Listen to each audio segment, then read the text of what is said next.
Selamat sore, Assalamualaikum. Selamat datang di Ospek, obrolan sudut pandang Jakarta. Episode kali ini saya April. Kamu siapa? Wawan. Kita berdua aja. Oh salah. Hari ini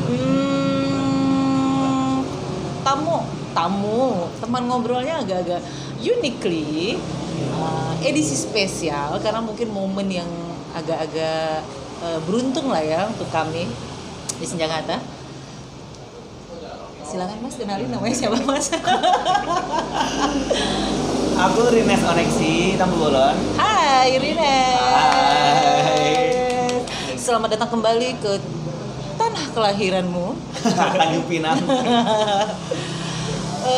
Rines adalah salah satu pemuda masa kini. Milenial nggak lu? Milenial dong. Oke, milenial. Mau bilang Melayu, tak enak pula, Wak. Kan enggak. Putra daerah. Oh, putra daerah. Dan kami nggak tahu dia siapa. Coba kenalan dulu. So introduce yourself. Who are you? Aduh, saya siapa? Saya ikan. Oke, aku Rines Oneksi Tambubolon. Kebetulan aku punya minat dan hidup di bidang seni tari. Terus aku mendalami seni tari sebagai bukan sekedar hobi tapi udah sebagai kerja profesional aku dan mendedikasikan diri aku untuk seni tari gitu. Itu sih latar belakangnya. Kasarannya gini kali ya, Wak ya. Anggaplah aku nih orang baru dan awam banget gitu. Iya. Untuk di kolektif, untuk di Tanjung Pinang. Aku ini loh visitor loh sebenarnya dari luar angkasa. Dan memang sejujurnya aku sangat amat kaget di mana ternyata ada orang Tanjung Pinang yang sangat amat berprestasi di luar, seperti biasa di luar. Dan tidak dianggap dan belum dikenal di tempat ya, tidak semua orang nggak dianggap. aduh ada yang curhat. Oke, Nes, dirimu memang asli Tanjung Pinang? Asli dan lahir di Tanjung Pinang. SMA di sini juga berarti ya? Pokoknya dari lahir dia semuanya sampai SMA di sini. Dulu SMA mana? Dulu di SMA Negeri 4 Tanjung Pinang. Oh. Sorry, tamat SMA tahun? Tahun 2013.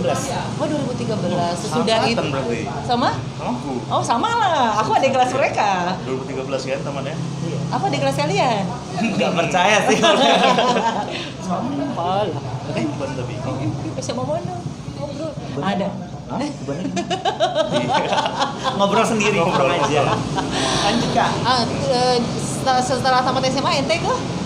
Tamat SMA aku menempuh kuliah di Jogja di Institut Seni Indonesia Yogyakarta tahun 2013 juga. Ngambil Fakultas Seni Pertunjukan, jurusannya seni tari. Wow. Nah, minat utamanya penciptaan. Jadi kita di sana tuh ada kayak minat utamanya lagi tari. Oh gitu. Satunya pengkajian, satunya lagi penciptaan. Nah, aku ngambilnya ke penciptaan. Oh, nih kelihatan banget ya. Saya dan Muhammad agak-agak Bingung. awam sekali. Oke, Nes, tari. Aku rasa hampir semua orang sebenarnya bisa nari ya. Bisa, semua orang Yeah, bisa nari. Semua orang bisa nari. Nah, kalau secara akademis lah ya, sebenarnya tari itu terbagi jadi dari apa menjadi apa sih? Sebenarnya kalau ngejelasin tari ini terbaginya menjadi apa agak complicated banget ya. Karena kalau kita berangkat dari sejarah, kita nggak bisa tergantung latar belakang nih. Kalau kita sejarah Barat sama sejarahnya kita Indonesia itu bakal menjadi hal yang ini bertolak belakang. Contoh nih ya, tari balet telah datang ke Indonesia pasti kita bilang itu tari modern. Oh gitu. Iya kan? Padahal balet di luar sana, di Barat sana atau di Eropa sana itu adalah tari tradisi. Nah, jadi itu yang kayak jadinya tumpang tindih. Terkadang contoh nih, tari hip hop, tari misalnya street dance gitu. Street dance lahir tahun berapa di sana, masuk ke kita tahun berapa gitu. Jadi di sini modern. Jadi memang kadang kita banyak hal yang ketinggalan jatuhnya. Apalagi kalau beberapa hal itu kita banyak yang mengikut dari sana. Sebenarnya dari sini tuh ada pelopor-pelopornya kalau untuk tari. Tapi kalau ditanya biar lebih apa ya? Lebih jelasnya itu kalau aku sih membagi itu ada tari tradisi, tari tradisi, tari kreasi, dan tari inovatif. Itu mudahnya ya. Itu mudahnya. Walaupun di tradisi, di kreasi ini ataupun di karya inovatif ini itu banyak lagi macam-macamnya. Oh, ada cabangnya lagi. Banyak cabangnya, tergantung ini lagi si pengkarya, latar belakang, sama medianya. Sekarang yang lagi hits banget tuh kayak tari postmodern yang suka membentrokkan antara tari dengan unsur-unsur lain, contohnya ke teatrikal, contohnya ke arah media, ke seni rupa, kayak gitu. Itu dibenturkan terus. Nah, kayak gitu. Itu sih. Jadi kalau untuk pembagian mudahnya itu tari tradisi itu terbagi lagi tuh. Tradisi itu ada yang untuk klasikan di kerajaan, ada yang untuk kerakyatan folk dance.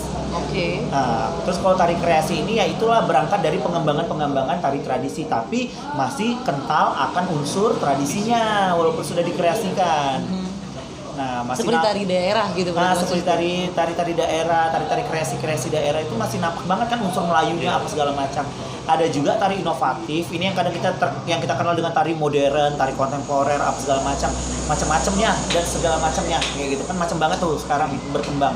Nah, ini bisa saja berangkat dari tradisi tapi lebih ke hal yang berpikir.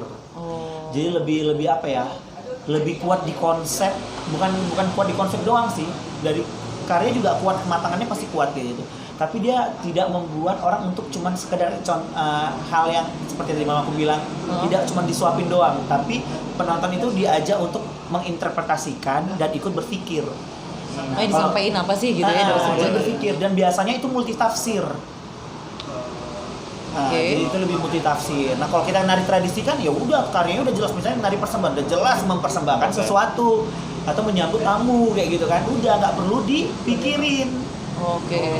Nggak perlu terlalu mikir keras apa ya, walaupun sebenarnya ada simbolisasi, ada materi-materi memang ada pesannya gitu, tetap ada pesannya, ada kadang ada ceritanya kayak gitu. Sama dengan hal tari kreasi, biasanya cepat mudah gitu untuk diserap gitu, beda sama tari inovasi gitu. Karena tadi ente bilang ambil jurusan apa, penciptaan itu ngapain tuh? Kalau kita jurusan minat utama penciptaan seni tari itu, kita lebih menjadi peng-create-nya tuh, pembuatnya. Produce gitu kali ya? Bisa jadi, ya bisa jadi produce juga. Jadi kita tuh lebih jadi pemimpin yang untuk membuat karya ini. Ya. Jadi lebih ke praktisinya lah. Karena pengkajian itu lebih ke analisanya. Analisa dan keilmuan mengkaji sesuatu yang sudah ada. Contoh nih, aku kalau pengkajian ya, biar kita nampak bedanya ya, antara si pengkajian sama si penciptaan itu.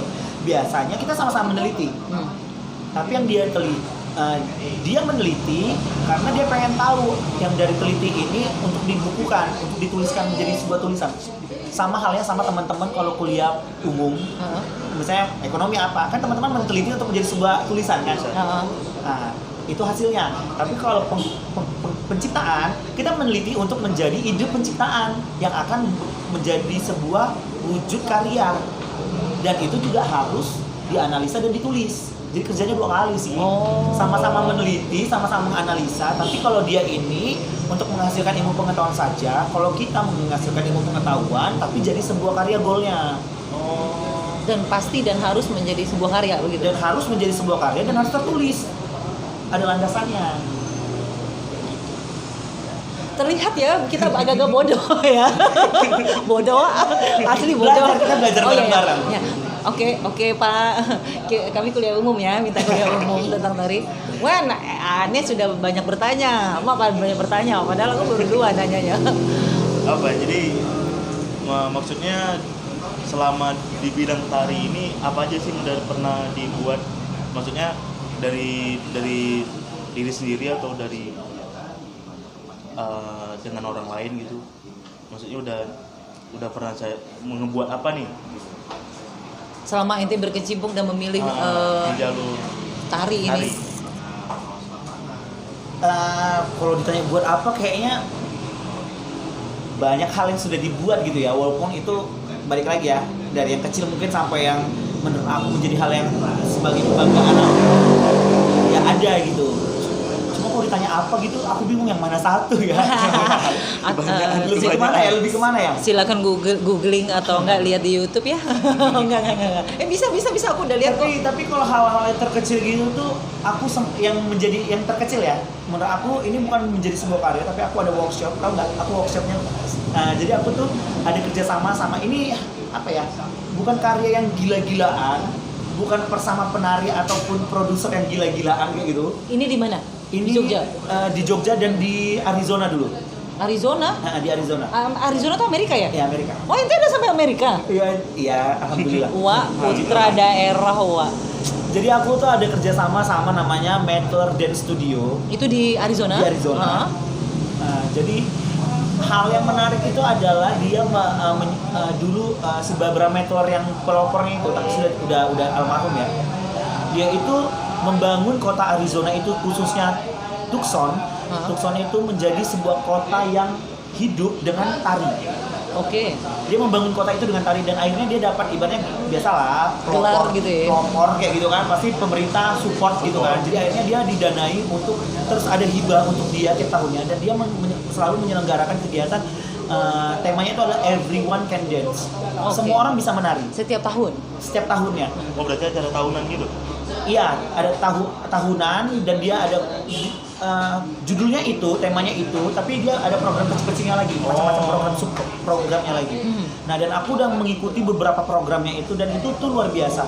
Aku pernah bayangin, aku basicnya tari ya. Oke. Aku penari kayak gitu, punya kemampuan untuk menari. Tapi kalian bayangin aku pernah belajar bersama di satu workshop selama 2 minggu di Arizona itu sama orang-orang bukan penari. Masa? Beneran. Dengan notabene kita belajar nari di situ workshop tari, tapi itu ada anak-anak dari psikologi, ada dari kimia, fisika, ada yang cuma guru sekolah kayak gitu. Dan menurut aku kayak yang mungkin kalau dari segi skill gitu kita kayak ngerasa aduh kok kayak gini ya kayak gitu. Tapi sebenarnya bukan itu. Tapi itu yang menurut aku bilang, orang suka bilang bahasa musik itu bahasa yang mudah dicerap dan mudah mempersatukan orang. Menurut aku tubuh itu lebih mudah untuk berkomunikasi dengan orang banyak. Kalau bagi aku ya, komunikasi dengan tubuh. Karena apa? Pernah nggak sih nengok gestur tubuh orang, kita paham orang ini kayak gini. Karena aku semakin tahu, aku mendalami tubuh orang yang tadi aku bilang everyone can dance itu temanya, everyone can dance dan menari dengan orang-orang yang notabene bukan penari. Dia mencoba menggerakkan tubuhnya sebatas yang ia mampu.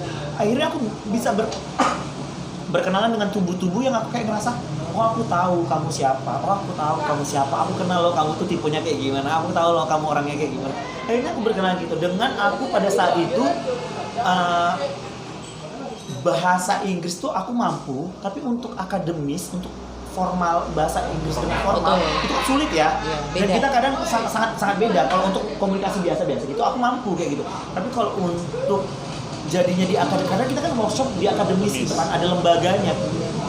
Aku agak kesulitan, apalagi ketika mereka pakai bahasa ilmiah apa segala macam, itu kan agak susah cerapnya. Aku kadang bertanya dulu sama temanku, apa sih ini, nanti dia kasih tahu pemahamannya, baru aku tahu oh Indonesianya ini ternyata gitu. Kayak gitu. Aku suka terlambat dan aku jadinya penulis banget. Padahal aku suka nulis ya, jadi aku penulis banget gitu kan. Tapi dicatat gitu maksudnya. Dicatat semuanya, materi itu aku catat apa segala macam, dan akhirnya aku bisa berkenalan dengan mereka. Sampai aku bilang gini, di antara kita semua, aku kan orangnya komunikatif banget ya. Aku tidak menjadi komunikatif karena apa? Karena aku delay ini mencerna gitu kan. Delay mencerna karena bahasanya terlalu aku baku lah ya, terlalu Inggris yang baku banget baku. karena akademis banget kan. Dan akhirnya aku bilang sama mereka, aku tidak komunikatif dengan kalian, tapi ternyata tubuhku bisa berkomunikasi jauh lebih dalam sama mereka. Dan akhirnya di antara kita semua tuh mereka itu sangat, feedbacknya ke aku tuh sangat sayang banget gitu loh. Sampai aku tuh ada momen nari sama ibu-ibu udah tua banget, dia kayaknya profesor gitu. Dia menari sama aku, dia pertemuan terakhir doang datang. Oke. Dia menari sama aku dan dia bilang begini sama aku, Rines apa? Kamu punya soul of healing kata itu. So aku bilang gini, serius gitu. Masa aku punya jiwa untuk menyembuhkan seseorang, aku bilang gitu, atau menterapi orang kayak gitu. Karena dia bilang apa? Aku tadinya pegel, aku tidak ikut workshop ini karena aku udah pegel, badanku tidak enak banget. Tapi ketika aku menari sama kamu, ketika kamu ngelakuin sentuhan begini, aku kayak ngerasa ada energi yang menyembuhkan aku kayak gitu. who knows kan gitu, aku nggak tahu apa-apa dan aku cuma melakukan itu dengan setulus hatiku aja gitu, kayak jadi flow aja kayak gitu. Tapi akhirnya ada orang yang merasakan seperti itu. Nah, berarti menurut aku energi tubuh manusia itu, aku rasa banyak orang yang ngamini ini ya, energi tubuh manusia itu sangat berperan banget untuk orang lain. Contoh nih, kamu datang dengan senyum gembira, itu energi banget kan buat Betul, kita. betul. Kamu lagi sedih, tiba-tiba aku sini aku peluk, sini aku peluk, itu energi banget kan. Jadi menurut aku tubuh manusia itu sangat punya energi untuk spread ke yang lain, untuk menyebarkan ke yang lain kayak gitu. Itu yang aku pahami, dan itu momen pertama yang sangat gila banget ya. Aku tidak menari, aku tidak pentas di sana, cuma workshop doang. Bagi orang kan, workshop doang nggak pentas, kurang performer banget lah kayak gitu ibaratnya kan, cuman gitu doang. Terus narinya workshopnya sama orang yang bukan dari seniman terkenal kayak gitu, ibaratnya kayak gitu. Dan momen kedua yang paling gila, si Metal Dance Studio ini mengajak dan berkarya bersama siapa? Anak-anak difabel, disabilitas. Wow. Di waktu pada saat Iya, di sana. Arizona sana. Jadi itu namanya, aku lupa nama tempatnya. Nama tempatnya aku lupa, tapi itu kayak yayasan penyandang cacat kayak gitu Kak. Dan itu kalau kita lihat orang-orang di dalam itu bukan cacat fisik yang masih bisa berjalan. Misalnya gini ya, mungkin dia nggak punya tangan, tapi dia masih bisa berjalan gitu kan. Ada kaki. Kalau di sana itu difabel, disabilitasnya itu yang mereka Iya, mana-mana iya. bawa tabung ini oksigen. Oh. Mereka benar-benar nggak bisa bergerak kayak gitu Kak. Yang kita ibaratnya bukan Stroke ringan, maaf ya, stroke ringan gitu ya. ringan, ataupun kita kayak kalau nengoknya kayak aduh nggak lama lagi kayak gitu. Oh. Kita harus menari dengan orang yang kayak gitu. Aku masuk aja udah nangis. Oh iya. Pas aku menari sama mereka, ternyata Kak, mereka tuh punya energi yang luar biasa. Memang mereka tubuhnya terbatas. Itu yang tadi aku bilang, aku bisa ngerasain energi dari mereka. Bagaimana mereka tuh menyayangi kita yang punya, ibaratnya kita lebih beruntung gitu. Kita beruntung gitu kan, kita masih bisa. Tapi mereka tuh sangat sayang loh sama kita, memeluk, mau apa. Ada momen aku tuh dipeluk, terus dia mungkin dia puber juga ya, dia kayak sayang banget sama aku, terus tuh dia nangis sambil ciumin aku, terus dia ciumin aku, terus aku kayak yang oh Tuhan, aku begitu, aku menari sama orang yang seperti ini loh. Itu yang aku bilang, tubuh manusia itu tak terbatas sebenarnya, ya kan? Itu kesempatan yang Itu enggak. Dan kita Nggak pernah semua orang. iya, dan aku kayak yang aduh, dari situ tuh aku kayak selalu bersyukur sama Ibu yang Tuhan kasih. Akhirnya aku kayak yang Tuhan kasih dirimu tubuh baik. Terkadang kan orang banyak dikasih talenta, kemampuan, tapi orang nggak mau lanjutin. Padahal nggak semua orang dapatin itu kayak gitu. Nah itu yang aku kayak bilang, aku kalau memang Tuhan memang kasih izinkan aku bakal terus kok berbuat apa di bidang ini gitu dengan tubuh aku. Terus kita ada momen juga kita kayak nari-nari sama ibu-ibu. Tahu nggak sih, kita kan ibu-ibu PKK gitu di Jogja. Jadi itu ada satu momen tuh mereka tuh dikumpulin kayak perkumpulan gitu, organisasi mereka ngumpul di satu tempat pendopo ya, pendopo gitu. Di Ambarukmo Plaza gitu, ada pendoponya. Terus mereka tuh kan ibu-ibu kampung banget ya. Menurut aku mereka adalah orang-orang yang kayak ibaratnya mau mencoba. Kita ngajarin mereka teknik-teknik tari yang kayak ibaratnya coba kamu bergerak gitu ya. sesimpel mungkin, tapi kamu tuh bergerak, jadikan dirimu tuh bebas kayak gitu. Nah kan terkadang kita kan udah dipikir nggak dibebaskan, kadang langkah juga nggak dibebaskan, masa banyak hal yang kita terkungkung gitu kan. Nah coba dibebaskan. Dan aku nih ibu-ibu tuh mereka nggak bayangin, ibu-ibu tua mereka menari tapi mereka tuh kayak bahagia, mengekspresikan diri, karena kebebasan berekspresi itu penting gitu. Nah itu yang aku momen yang menurut aku itu gila sih ya. Maksudnya kalau untuk kayak misalnya pentas di panggung, banyak sih momen yang gila gitu yang menurut aku kayak ini gila, ini bangga banget sih pernah. Tapi kalau untuk momen yang di luar itu yang benar-benar Menyentuh lah ya. banget ini sih. Dan akhirnya aku tuh kalau orang ada, aku udah nggak bisa nari, aku tuh badanku besar gini. No, semua orang bisa nari. Wan, kamu bisa nari, Wan. Semua orang bisa nari.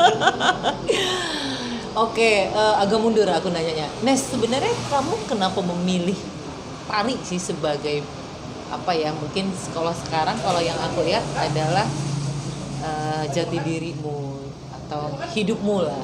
Kenapa kamu pilih seni tari?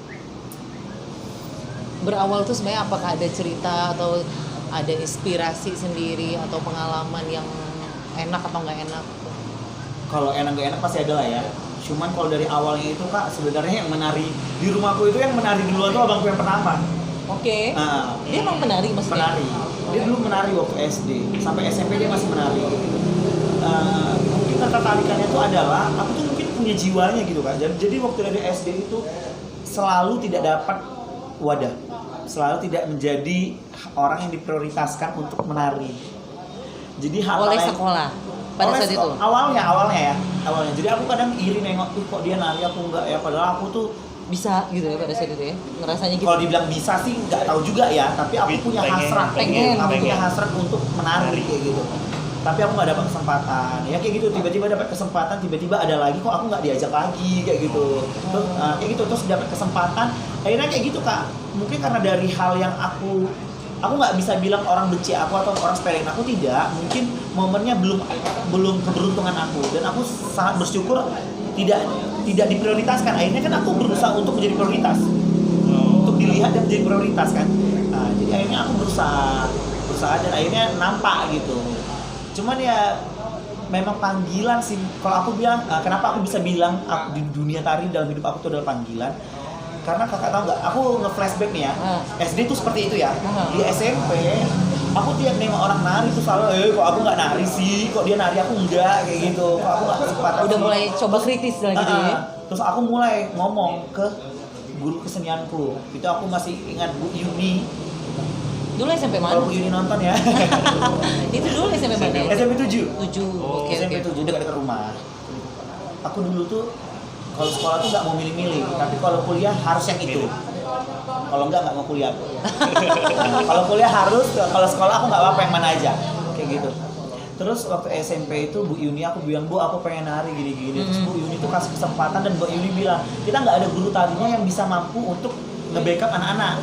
Gimana? Aku bilang, Bu cari guru tari dari luar. Dia mau. Terus akhirnya kita bisa buktikan ke kepala sekolah, dan kebetulan kepala sekolahnya juga seneng nengok kita. Akhirnya SMP ini sudah mulai. Aku menari. Terus aku dapat kesempatan dan cuman aku satu-satunya penari laki-laki. Pada saat itu di sekolah. Pada saat itu juga. Pada saat di sekolah itu. Terus ya baik lagi, jatuhnya lagi penari laki-laki, hal yang salah. No, ya itu stigma tuh ya. Stigma yang parah banget. Nah, ntar kita cerita Ya, stigma, nanti oke. kita stigma itu Oke, ya. lanjut. Terus lanjut ke situ, dapat kesempatan lagi, terus tapi aku belum menjadi, istilahnya aku belum menjadi hal yang aku harapin gitu loh Kak. Maksudnya kita kan lomba ya, maksudnya kita berharap untuk menjadi yang pertama gitu kan, tapi kita menjadi dua, menjadi ketiga dan nggak juara gitu. Tapi kita ibaratnya udah muncul, dan aku percaya pada saat itu orang tahu, oh ini anak punya skill, punya kemampuan. Tapi tetap kalau tidak diri saya yang bergerak, saya tidak akan dilihat orang. Kalau nggak bergerak nggak bakal dilirik. Betul. Iya, kalau nggak bergerak nggak bakal dilirik. Mending kalau dilirik dan dipakai, udah dia tahu tapi dia nggak mau kayak gitu. Ada juga yang kayak gitu. Terus udah kayak gitu, masuk ke SMA nggak tahu nggak? Aku langsung kayak gini, dalam hati. Jadi SMA juga aku complicated sebenarnya tuh. Gak usah dibahas deh. Pokoknya SMA tuh aku complicated. Akhirnya aku di SMA 4 ya. Pokoknya aku di SMA 4 dan akhirnya aku kayak yang udah aku nggak apa kok di SMA 4 kayak gitu. Walaupun sebenarnya aku terima di SMA 1 tapi ada complicatednya lah di SMA 1-nya tuh. Jadi aku minta pindah kayak gitu. Sudah kayak gitu, aku di SMA 4 aku bilang tetap berkesenian. Aku tuh tipenya gini. Aku tuh secara akademik kelas. Aku juga iya Kak. Tapi pertanggungjawabannya itu adalah aku boleh menari asalkan akademiku jalan. Aku harus juara kelas, aku harus nilai bagus. Itu yang minta adalah sekolah. Orang tua. Orang tua, oke. Orang tua yang minta kayak gitu. Terus pas masuk SMA aku langsung bilang aku harus menyuarakan isi hati aku untuk menjadi seorang penari. Aku masuk SMA baru MOS ya, SMA bener kan? MOS ya, bener ya. SMA MOS aku langsung bilang, kakak tingkatku, Kak di sini katanya SMA 4 ada sanggarnya ya, aku pengen nari. Hari itu juga aku digiring ke guru tari dan mereka sedang proses karya tari. Oh. Jadi kalau kakak mau nanya pada saat apa kamu benar-benar yakin dunia tari, SMA. Oh, oke. Karena pada saat itu aku dapat wadah, terus aku tuh benar-benar jadi prioritas. Karena menurut aku hal yang fair itu adalah siapa yang punya skill itu yang dimajukan. Bukan karena kamu kenal sama aku, karena kamu apa gitu, bukan karena privilege ya. Dan itu pun kamu sudah membuktikan dengan kamu berusaha, makanya kamu diprioritaskan begitu ya. Dan waktu itu juga penari laki-laki banyak, tapi akhirnya cuma aku sendiri jadi penari yang untuk lomba ini kayak gitu. Terus akhirnya aku sekolah iya prestasiku makin banyak di SMA lah, ibaratnya kayak gitu. Prestasiku makin banyak di SMA, dan yang tadi aku harapkan juara, yang aku harapkan itu mulai ada. Terus akhirnya aku berpikir gini, kuliah sebenarnya dari SMP aku tuh udah tahu pengen masuk isi Jogja. Tapi keseniannya belum tahu di bidang apa. Udah tahu ke tari dan jurusan tari, tapi kayak belum yakin lah. Anak SMP tahu lah panas-panas tai ayam kan. Tapi hebat loh, SMP udah tahu bahwa dia mau masuk isi, wah. Aku mau masuk isi. Aku jadi apa tuh ya? Oke. Aku SMP itu udah kepikiran masuk isi. Terus setelah itu SMA itu aku mikir gini, karena aku jadi akhirnya aku tuh juara kelas, juara umum kayak gitu-gitu Kak di SMA 4. Terus aku berpikir kayak gini, udah mau akhir-akhir gitu. Terus aku juga jebol SNPTN kayak gitu kan, mahasiswa undangan gitu kan di Riau. Oh. Aku Unri. Aku keterima di Unri. Terus udah kayak gitu tuh aku bertanya lagi nih sama hati aku, Mas, apa yakin kok masuk situ? Padahal aku balik lagi, aku berdoa gini, sebenarnya apa sih pada saat itu aku nggak bilang panggilan hidup ya, maksudnya apa sih sebenarnya aku mau kayak gitu. Setelah aku flashback, aku juara umum, kelas bagus, prestasi bagus, itu serta-merta untuk membuat orang tua aku mengizinkan aku untuk apa? Untuk bisa menari kan. Biar tuh orang tua aku izinkan aku terus bisa menari. Aku tuh nggak pernah kalau ditanya sama mamaku gitu, waktu SMA dia suka ngapain? Alah, sibuk di sekolah aja dia, sibuk nari, sibuk belajar. Itu doang. Aku nggak pernah di rumah kan. Nggak pernah di rumah, cuma belajar, latihan nari kayak gitu, sekolah, semua kegiatan aku ikutin kayak gitu. Karena apa, menurut aku orang tua itu cuma tahu hal yang dilihat dari raport gitu. Betul. Iya kan? Jadi akhirnya ya pengabdian, bukan pengabdian ya, tanggung jawab kita ya itu udah itu. Tapi ketika itu kita bisa bertanggung jawabkan, hal yang lain pasti orang tua yakin, oh anak aku memang orang yang bertanggung jawab kayak gitu. Anak aku bisa dipegang apa yang komitmennya gitu. Penasaran aku. Jadi waktu yang di Unri jadi mahasiswa undangan itu jurusannya seni tari juga? Tidak. Apa? Pokoknya sains lah, aku IPA. Oh, gara-gara prestasi di SMA tadi? Iya, karena jurusan aku dan ini akademik kelas. Oh. Nah, akademik kelas tuh aku kan IPA tuh. Ya udah, aku ngambil sains gitu lah, aku lupa ya kemarin pada saat itu pun aku kayak coba iseng-iseng berhadiah. Terus keterima. Itu terus akhirnya aku sadar bahwa oh enggak sih Nes, engkau selama ini tuh cuma untuk tari, makanya engkau mau secara akademik. SD nggak juara kok. SD nggak juara, SD tuh masuk 5 besar, masuk 10 besar, tapi aku kayak nggak gila-gilaan belajar. Itu kayak ibaratnya ya udahlah, sebatas aku yang aku bikin itulah dapatnya kayak gitu. Nggak berusaha kali. SMP mulai berusaha, SMA makin berusaha.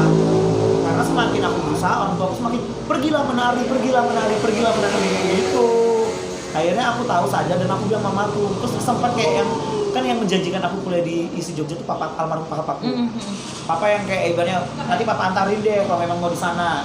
Jadi kayak ibaratnya sebelum berujung aku selesai 2013 itu, kan papaku akhir 2012 meninggal. Harapan aku kan hilang karena papaku yang janjiin kan. Aku tipenya siapa yang janjiin itu dong yang aku pegang, yang aku tagihin kayak gitu kan. Terus pas papaku meninggal tuh itulah aku langsung goyang. Terus aku mikir ya udah coba-coba SNPTN itu. Terus tiba-tiba aku bilang mama kayaknya nggak usah kuliah aja deh kalau memang harus bukan itu, karena menurut aku jiwaku di situ. Terus kayak aku pernah bilang sama kakak, aku nggak dapat tempat gitu, aku nggak dapat tempat di Tanjung Pinang, aku nggak dapat wadah untuk mengolah lagi nih apa yang aku punya kayak gitu. Karena aku orangnya sangat ini loh, aduh apalagi ya gitu yang dari aku bisa aku olah gitu.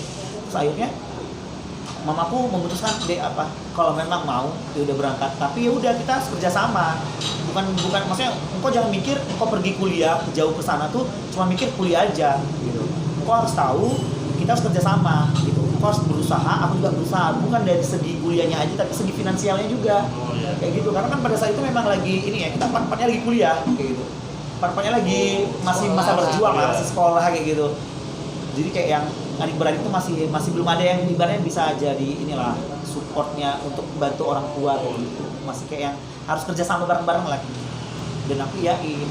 Apa rasanya pada saat kamu akhirnya keterima atau mungkin bahasanya apa ya, masuk di ISI sesuai dengan apa yang kamu inginkan? Rasanya tuh senang banget, tapi ternyata kuliahnya nggak yang sesenang itu ya. Capek wah. Iya, karena menurut aku itu yang aku selalu bilang, kalau kita cuma berangkat dari hobi itu kamu lakukan pada saat kamu senang. Oke, betul. Hobi kan kalau kamu senang kamu lakuin, kalau enggak ya udah enggak. Kalau enggak ngisi waktu luang. Tapi kalau kamu udah terjun ke dunianya, Passion kamu lah ya. udah jadinya passion dan kamu bertanggung jawab. Mau kamu lagi bad mood, lagi nggak suka, lagi nggak apa, kamu harus bertanggung jawab. Kamu di bidang itu sekarang, kamu yang harus menghidupkan bidang itu. Bisa hidup Wak dari situ. Menurut kamu lah, selama yang udah kamu jalani, kamu tekuni, kamu pilih. Bisa. Artinya aku hidup bahagia, lahir batin. Oke, aku ganti berarti pertanyaannya. Bisa menghasilkan uang? Bisa. Masa? Bisa. Bisa. Enggak, itu pada waktu lagi kuliah itu apa udah selesai kuliah tuh? Nih, tadi aku bilang kerja sama antara anak dan ibu ya. Oke. Kerja sama keluarga. Aku dari satu semester aku di Jogja, aku tidak ngejob sama sekali. Karena aku masih anak bawa kencur dari daerah, Meraba lah ya, ada siapa belajar. kayak gitu, dengan orang yang di sana semua penari bagus kayak gitu, banyak yang bagus kayak gitu. Akhirnya yang kita kejar apa? Skill kita kan, kita upgrade skill kita kan. Ketika skill kita ada, peluang tuh masih ada. Nah, itu yang aku aminin. Kualitasmu dulu nih, buktikan. Finansial itu, uang itu bakal ada, hargamu akan ada kayak gitu. Dan akhirnya ya boleh tanyain aja deh sama orang tuaku ya. Nggak mau lah, jauh. Aku Sini dari aja. S1 sudah bisa menghasilkan uang. Jadi selagi aku tidak minta, tidak pernah dikirim. Berarti dapatnya dari job. Dapatnya dari job. Job itu sorry, nah ini maksud ya balik lagi ya Nes ya, orang awam ya, si mbak-mbak yang agak-agak kosong ini ya ilmunya. Asli Wak, bongong Wak kalau ngomong masalah bukan teknis apa ya, lebih ke akademis apa segala macam, apalagi bisa dikategorikan kan gini nih kan ilmu yang pasti gitu ya, pasti dong ya, ada bentuk gerakan gitu kan ya, pasti gitu kan. Job yang kamu maksud itu bentuk itu maksud itu kamu ikut sambar atau misalnya dapat kesempatan show, atau memang itu harus linknya dari kampus, memang nyari sendiri atau ikut lomba gitu apa bagaimana? Ya itu semuanya. Yang disebutin tadi itu semuanya. Jadi ada Males loh dia. Jadi bener, ada yang dari kayak ibaratnya lebih ke entertain, ada yang memang untuk yang lebih ke festival seni banget ya, lebih ke artnya banget nih, apa tentang makna artnya gitu ya. Ada yang lebih ke kayak job-job sanggar, weddingan kayak gitu. Ya banyak macam. Jadi kalau dibilang klasifikasinya macam-macam gitu. Ada yang ya itu, ada yang untuk mikir banget, ada yang untuk entertain banget, ada yang untuk apa kayak gitu, sampai kayak yang pertunjukan malam kayak gitu ya. Sepengalaman oke, Wawan dulu. Potong lu, maksudnya untuk sampai ke tahap yang semua itu dari awal itu tahap apa tuh? Maksudnya Untuk sampai bisa itu, ya itu aku dulu tuh pernah untuk bisa sampai ke tahap itu ya itu upgrade skill dulu, kita kejar dulu skill kita sampai mana. enggak, maksudnya tuh kayak untuk di entertain atau untuk di bagian lain itu maksudnya dari karena pernah ikut kompetisi terus dilirik atau gimana tuh? Jadi sebenarnya kalau karena kita di ranah kampus ya, jadi sebenarnya kita dilirik itu karena kita Sering tampil. harus tampil dulu kan, baru orang bisa tahu benar, kita benar. kualitasnya kayak gimana. Nah, dibuktikannya dari, jadi gini, di kampusku itu kan banyak kakak tingkat yang punya karya-karya yang akan ujian, ibaratnya ujian tugas akhir, dan mereka butuh penari. Nah, di kampusku siapa koreografer terbaik pada saat itu, pada tiap angkatan itu siapa koreografer terbaik, ketika kita terpilih jadi penarinya dan kita mampu, itu menjadi jam terbang yang langsung kayak gitu. Prestis lah ya. Nah, jadi pada saat aku pertama kali di semester 2 aku dapat aku sangat bangga ya ketika dapat karya itu ada koreografer, dia mengajak aku dengan aku sendiri anak bau kencur, yang lainnya tuh senior yang udah alumni. Jadi aku nari sama alumni, sama ada juga senior-senior yang masih kuliah, tapi udah di atas jauh, yang kemampuannya jauh. Dan itu pressure-nya parah banget karena aku jauh banget di bawah mereka.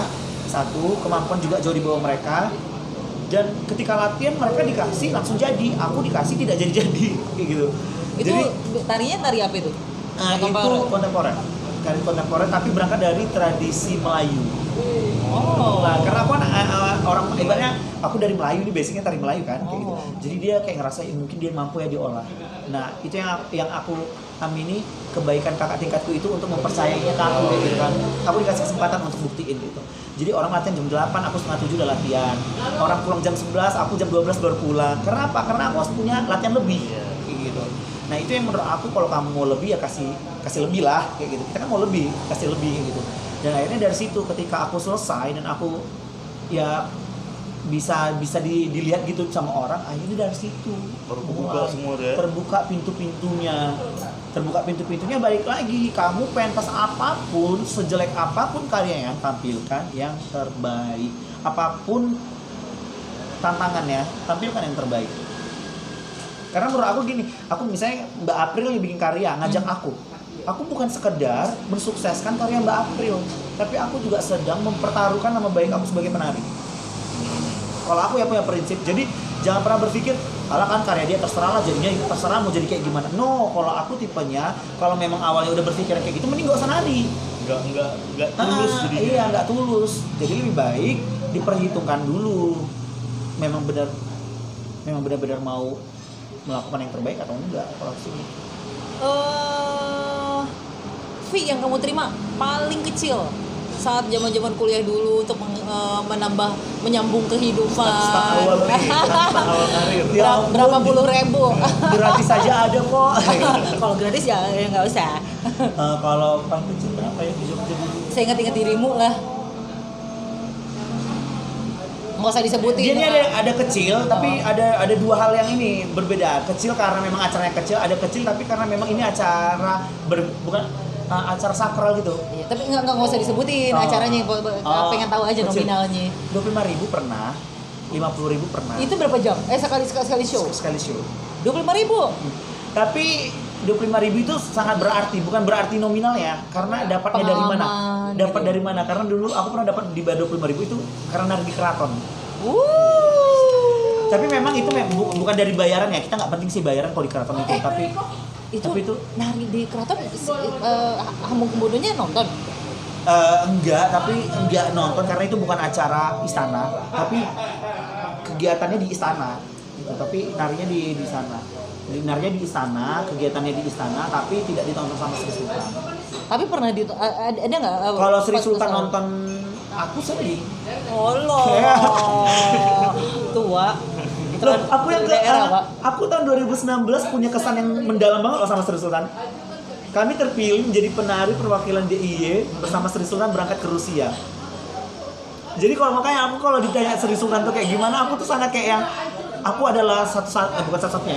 Aku adalah pendatang yang sangat ibaratnya Sri Sultan beruntung. Sri Sultan kasih kesempatan aku untuk dekat sama dia, tahu dia, ngerokok bareng. Ya kayak gitu. Karena menurut aku dia sangat sangat bisa membedakan ketika dia di mana menjadi apa, ketika dia di mana kayak gitu. Sorry, ke Rusia acara apa, Pak? Festival Indonesia. Oke, memang diundang dari KBRI. Nah, diundang KBRI dari mewakili Yogyakarta sebenarnya, bukan Indonesia.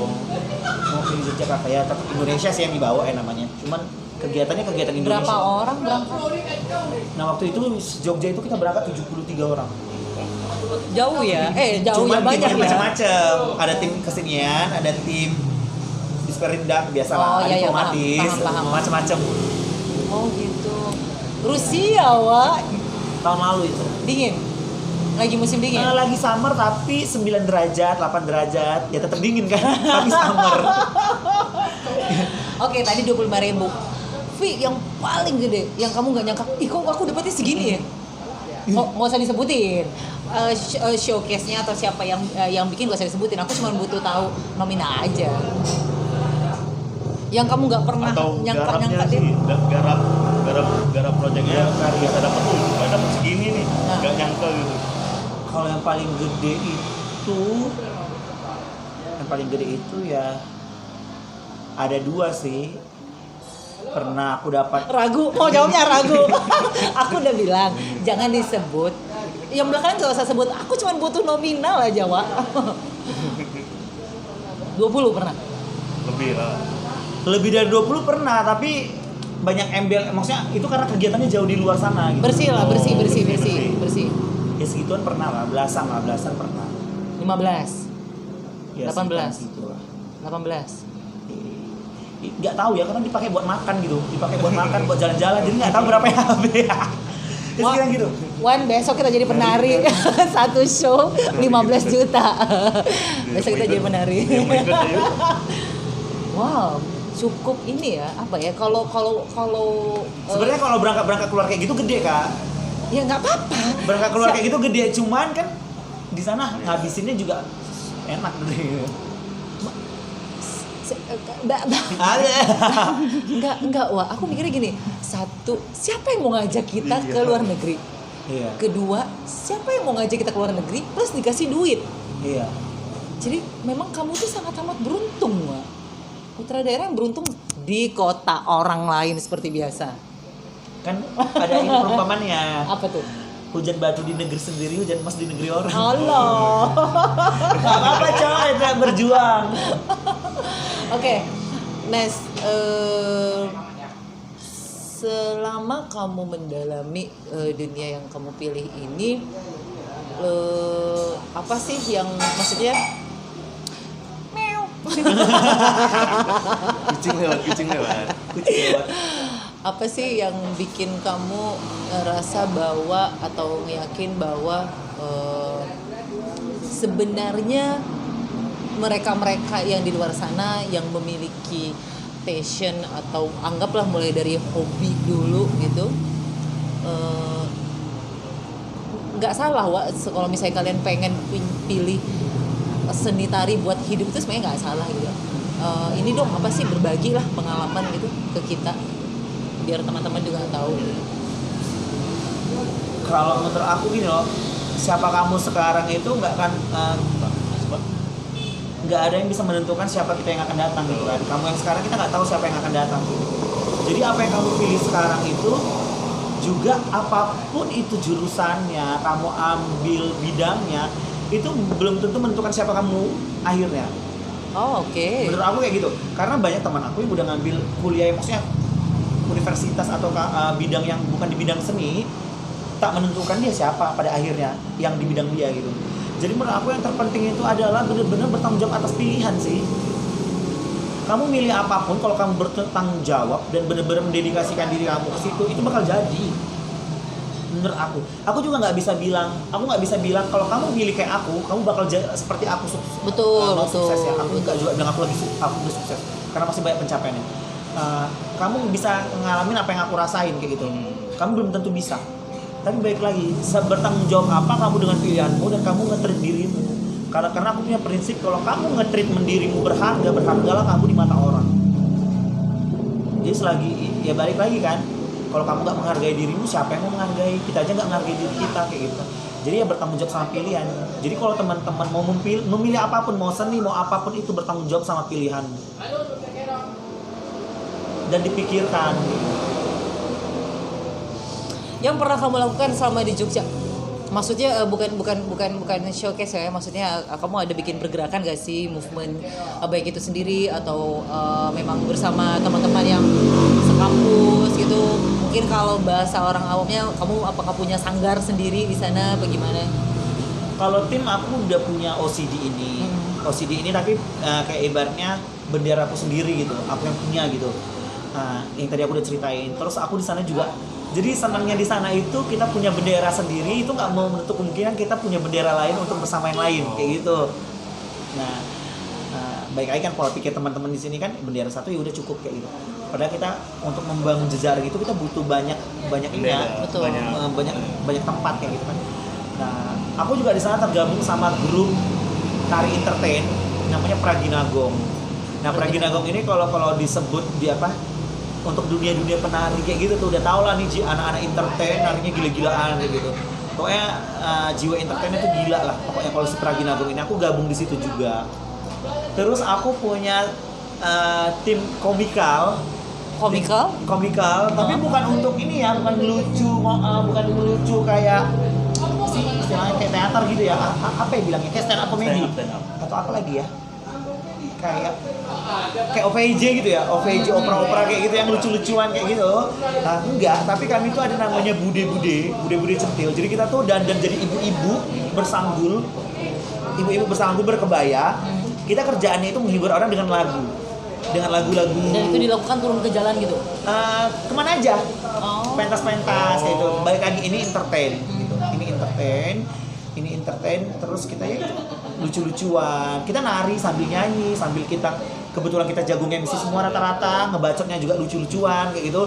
Akhirnya kami selalu bilang kami itu bukan tari, kami bukan teater, kami bukan musik, kami bukan juga stand up comedy. Kalau kami selalu bilang, kan apa kami bude centil paket komplit.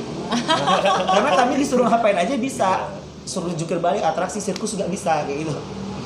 Nah itu bude-bude. Jadi bude-bude Praginagong ini lebih ke entertain gitu. Nah kalau aku yang lebih ke apa? OCD tadi Nes, berapa orang sih? Kalau OCD itu cuma aku sendiri yang punya, tapi aku kayak punya tim, ada Agatha temanku yang bantu aku support banget, dan aku punya adik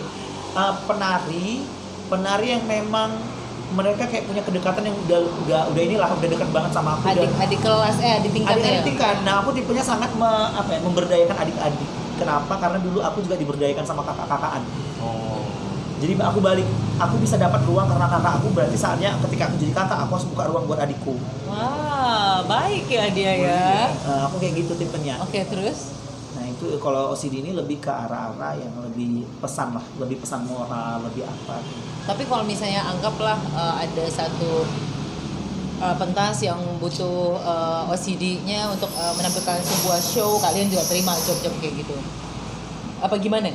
Sistemasinya gimana sih? Belum ada sih ya, kita masih belum tahu ke depannya kayak gimana karena OCD ini masih maksudnya masih di arah itu deh, apa yang terjadi maksudnya keresahan itu yang diungkapkan dari lewat karya. Tapi kalau kita ada job tapi yang berkaitan sama yang kita punya ya, maksudnya berkaitan sama keresahan masyarakat apa segala macam, mungkin iya. Tapi kalau tiba-tiba kita disuruh menghibur lucu-lucuan, enggak lah, bukan maksudnya bukan segmennya lah gitu, beda.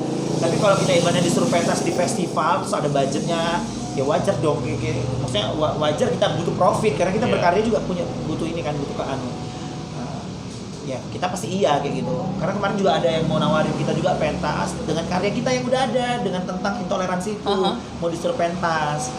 Nah, kita iyain, kita pentas. Yang kamu rasakan selama pandemi sebagai seniman? Bersyukur. Kenapa? Banyak belajar sih. Banyak belajar tentang diri sendiri, apa sih maunya tentang hidupmu. Tapi kalau secara ruang gerak terbatas ya karena Sangat pandemi terbatas ya? dong, parah sih terbatasnya. Tapi kan itu orang kreatif kan nggak buntu di situ, harus bisa mencari lagi walaupun sangat sulit. Oke, cari. apa yang kamu lakukan? Kalian ngobrol berdua ya, aku berdua. Assalamualaikum. Enggak ngambil es. Yang aku lakuin selama pandemi, beberapa kali itu aku ada kegiatan yang ya balik lagi ya, kita cari pada saat PSBB terus ruang gerak terbatas kan Bang di sini. Terus akhirnya kita cari kegiatan-kegiatan virtual. Kebetulan yang banyak kegiatan kemarin kan di pemerintahan ya, di kementerian kan banyak kegiatan kayak memberdayakan seniman-seniman kayak gitu. Itu aku sempat bikin karya, terus kayak penyambutan hari tari dunia, bikin juga hari bumi, aku bikin karya juga sama temanku videografer. Jadi kerja kolektif berdua doang gitu. Itu di luar ya? Di sini. Oh, di sini? Di sini kan pandemi aku di sini. Oh, jadi pandemi udah di sini? Udah, karena kan aku terkurung gara-gara gak bisa. Aku ibaratnya nggak bisa kemana-mana, udah nyampe di Tanjung Pinang kayak gitu. Kayak gitu bikin kayak gitu, terus beberapa kali itu yang kayak kemarin aku bilang kayak disuruh kayak kasih materi di sanggar siapa kayak gitu ada kemarin. Diam. Nih. Udah jadi Minum dulu ya kita ya. Udah jadi bubur. Baru kali ini Wak, kami bingung. Dan berapa kali aku ulangi. Baru kali ini Wak, kami bingung. Oke. Terus. Kayak gitu. Virtual. Iya. Virtual beberapa kali virtual, terus ada sanggar juga yang ngajak ibaratnya. Terus apa? Nari dong di acara kami gini. Di Tanjung Pinang. Tanjung Pinang nari, tapi tetap virtual. Oh. Tapping gitulah. Tapping gitu virtual apa segala macam. Nes, menurut kamu kenapa kamu bisa eksis?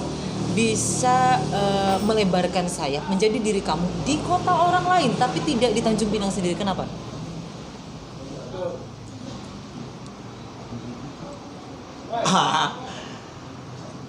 Sebenarnya pada akhirnya nggak bisa dibilang ini ya, bisa dibilang aku nggak mengembangkan sayap di sini gitu, karena belum ada aja kesempatan waktu ya, bukan kesempatan wadah. Aku rasa wadah ya terbukti sih beberapa akhir terakhir ini ada aja wadahnya gitu kan. Tapi sebenarnya waktu yang membuat aku sulit untuk balik dan melebarkan sayap di sini. Tapi kenapa di sana? Karena itu tadi wadahnya ada, support sistemnya ada, ruangnya banyak, akhirnya kita balik cuman ibaratnya mikir ke diri sendiri aja, skillmu dinaikin, pola pikirmu dimantepin lagi, ya udah bisa karena wadahnya udah ada. Nah kalau kita balik ke sini kan kita harus mikirin lagi menghadapi masyarakatnya, kita harus adaptasi sama pola pikir lagi, stigma apa segala macam, ruang yang belum ada, bukan belum ada ya, tapi ruang yang sedikit terbatas kayak gitu. Karena itu sebenarnya juga kenapa aku berlama di sana, aku udah 7 tahun lebih ya di sana. Tanjung Pinang tuh cuma liburan doang, nengok keluarga seminggu 2 minggu, lama sebulan kayak gitu kan. Nah, kenapa aku memantapkan di sana sampai aku menempuh S2 gitu? Karena menurut aku gini Kak, berjuang gini, untuk di Tanjung Pinang kamu nggak cukup untuk menjadi emas doang, tapi kamu harus jadi berlian. Biar kamu bisa berbuat sesuatu kayak gitu. Nah, ketika kamu jadi berlian pun kamu tetap harus upgrade lagi, harus jadi apa nih yang lebih lagi. Bukan masalah harga ya, tapi kualitas gitu. Masalah kualitas. Nah, itu yang aku bilang. Mungkin dari aku belum bisa memantapkan untuk kembali ke Tanjung Pinang karena aku berpikir mungkin secara skill aku ada, secara pengalaman aku ada. Tapi secara finansial dan kemapangan dalam untuk meng-create dan membangun sesuatu itu aku belum mapan gitu. Jadi itu yang membuat aku belum di Tanjung Pinang. Walaupun kalau kakak tanya nih, abang tanya sama aku, cita-cita aku terakhir itu apa? Aku mau bangun ruang di Tanjung Pinang. Wow. Cita-cita aku terakhir ya, masa tua aku tuh aku cuma pengen ngolah, ibaratnya mengabdi lah gitu, mengabdi ke sini gitu. Sebenarnya kita kalau ke perantau gitu ya kemana-mana kita ngabdi sih sebenarnya sama daerah. Karena kita kan ditanya dari mana.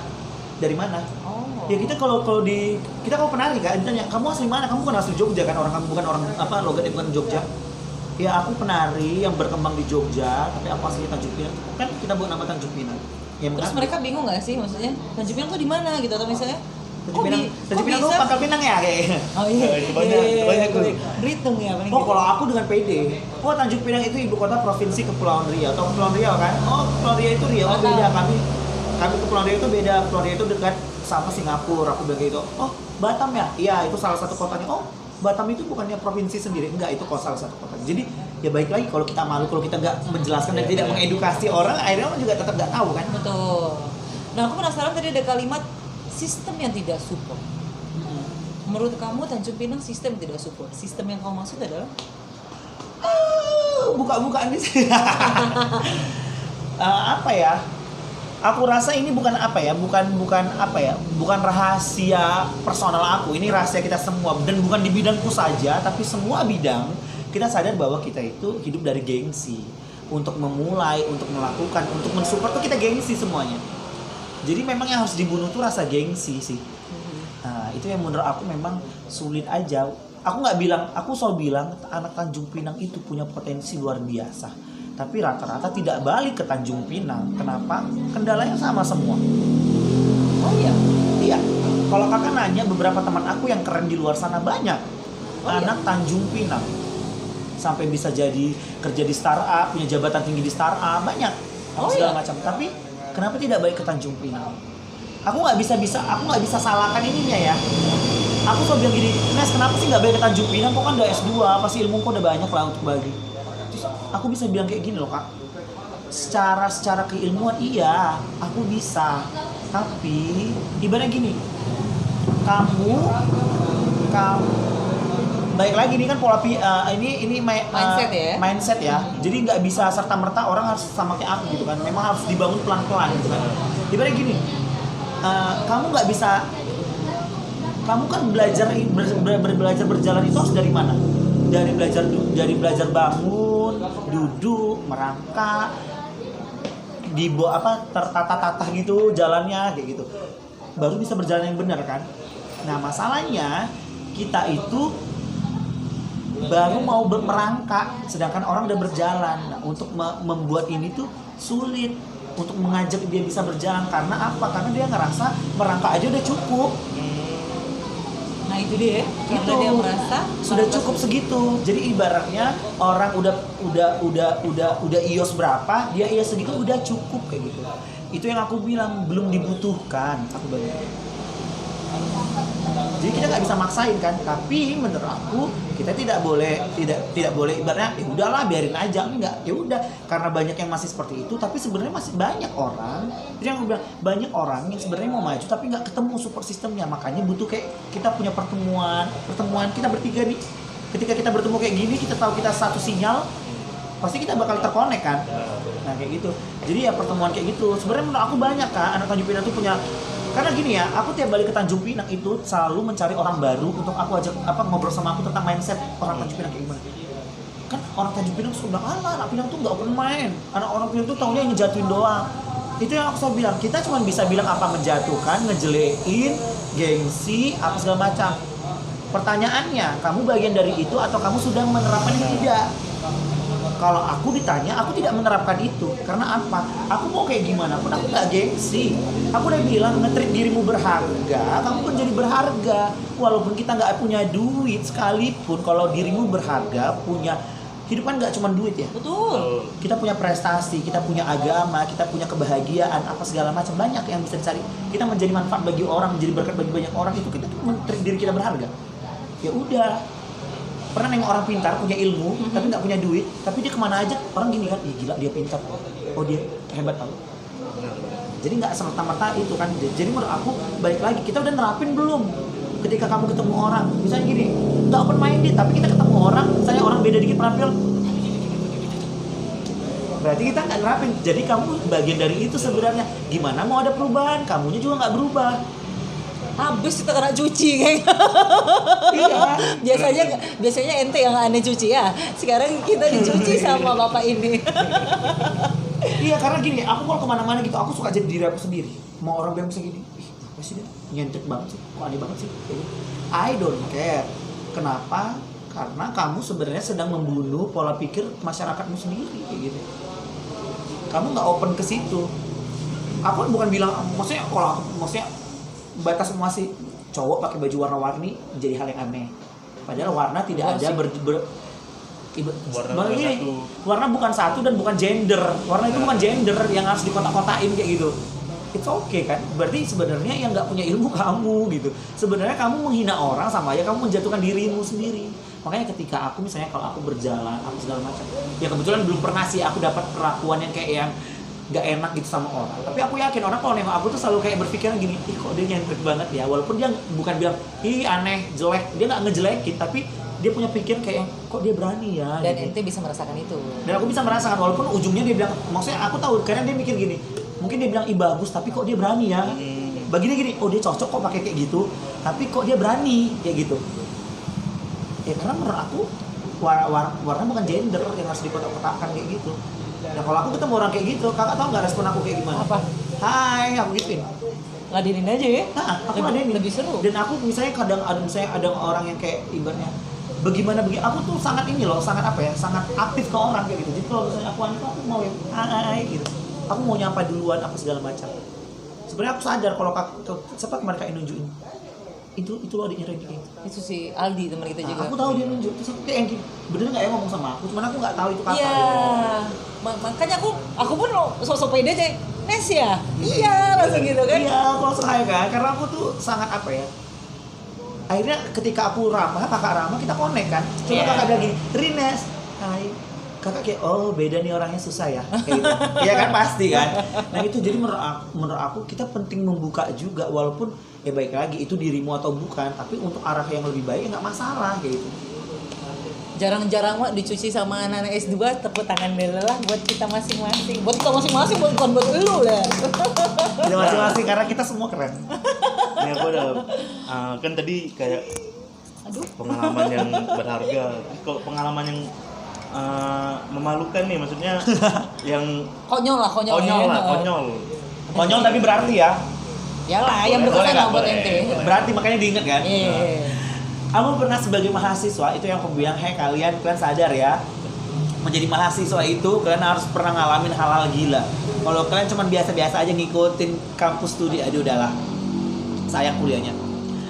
Aku pernah mau bikin acara di kampus tapi tidak ada budget sama sekali. Sedangkan kita pengen ngundang seniman internasional, seniman nasional, seniman terkenal kayak gitu. Ngajak semua perguruan tinggi seni untuk gabung di kampus kami.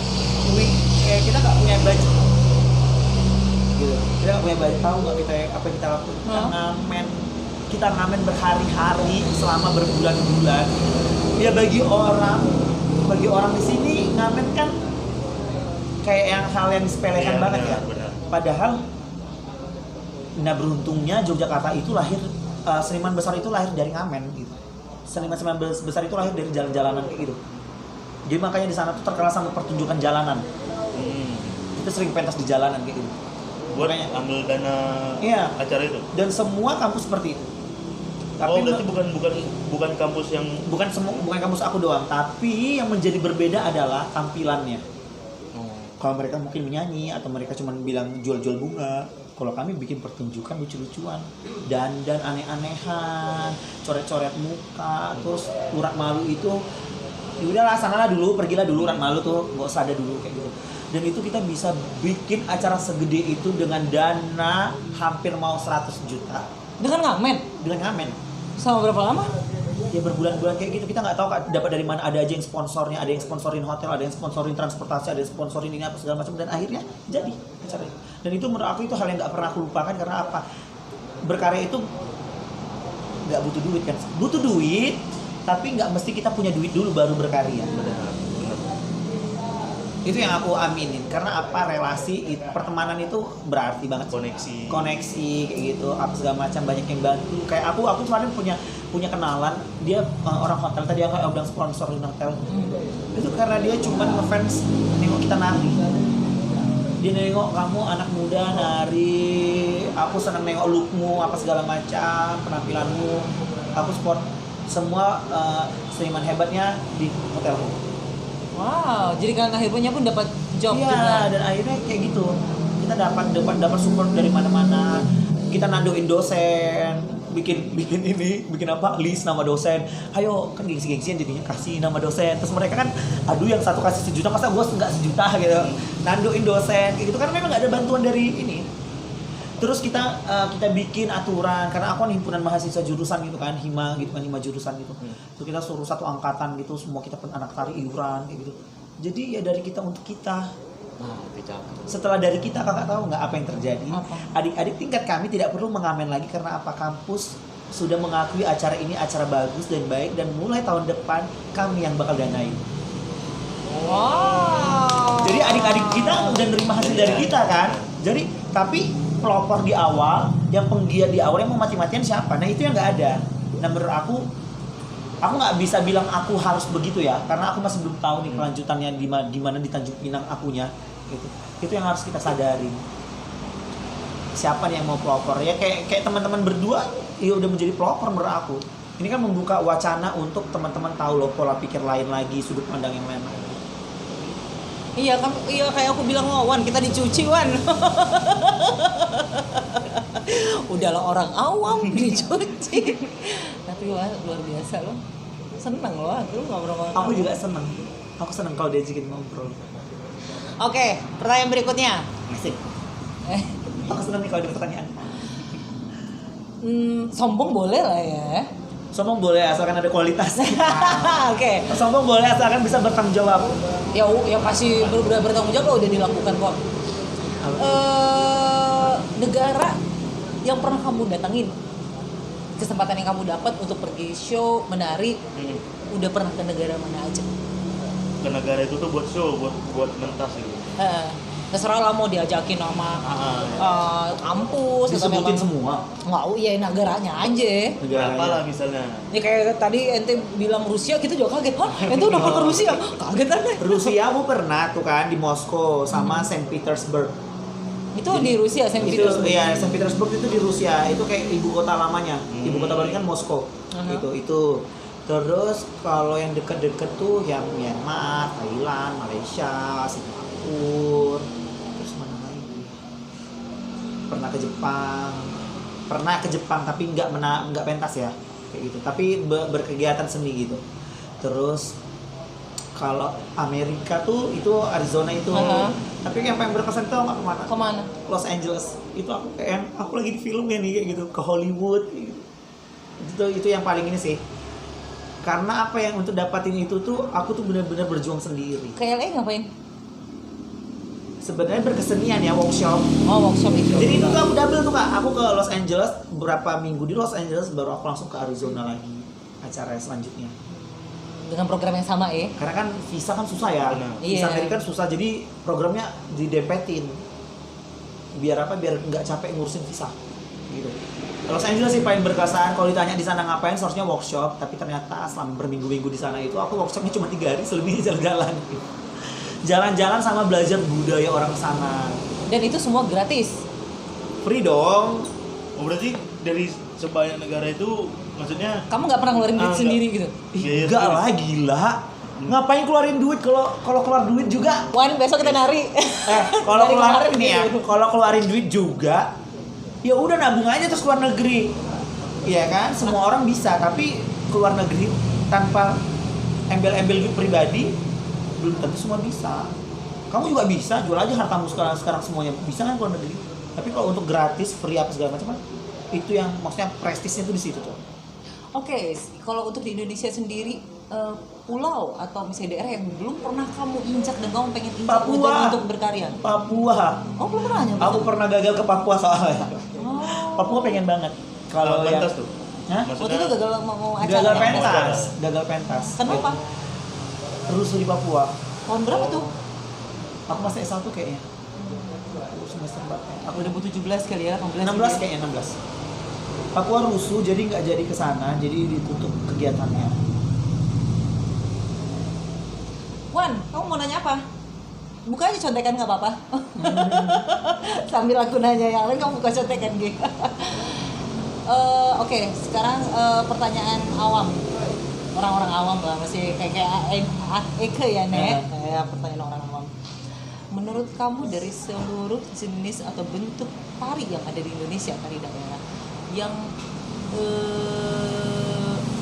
sangat amat apa ya buat kamu tuh, baik itu story dari sebuah tarian daerah tersebut atau untuk penyajian yang sulit, itu sebenarnya tari daerah apa sih?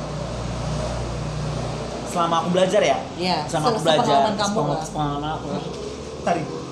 Tari yang paling sulit menurut aku itu selama aku belajar ya, apalagi di kampus, kayak teman-temanku setuju deh, satu kampus tari Jogja.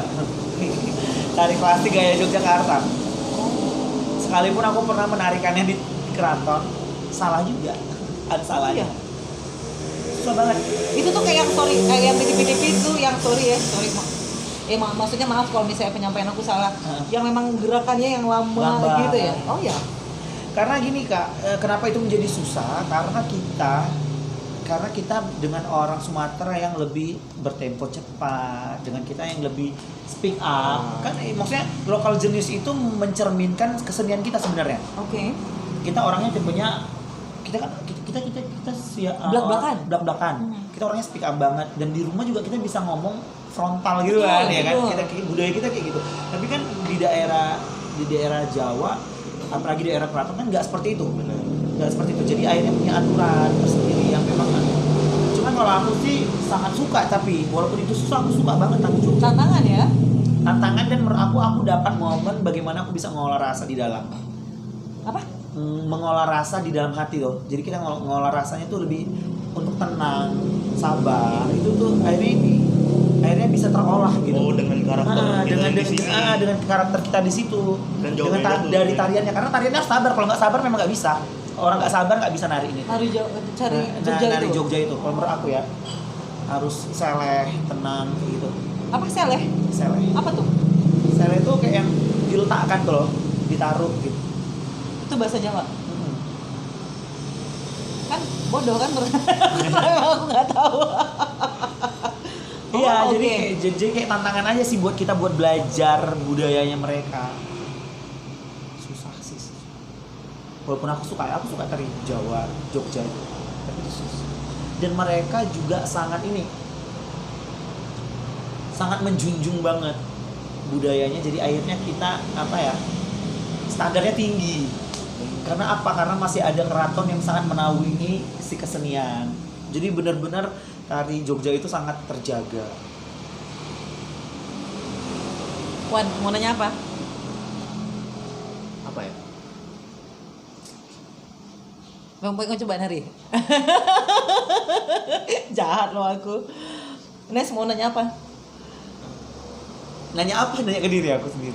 Gak maksudnya ini kalau tari budaya kan kita harus pahami nih apa maknanya nih, itu maksudnya untuk paham itu mudah nggak atau butuh misalnya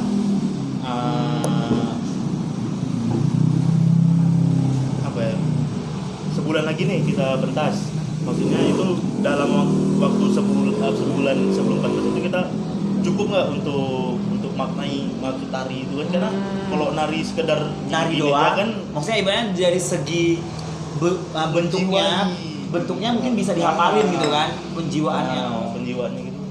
Nah, penjiwaan itu hal yang menurut aku beda orang beda cara mendalaminya.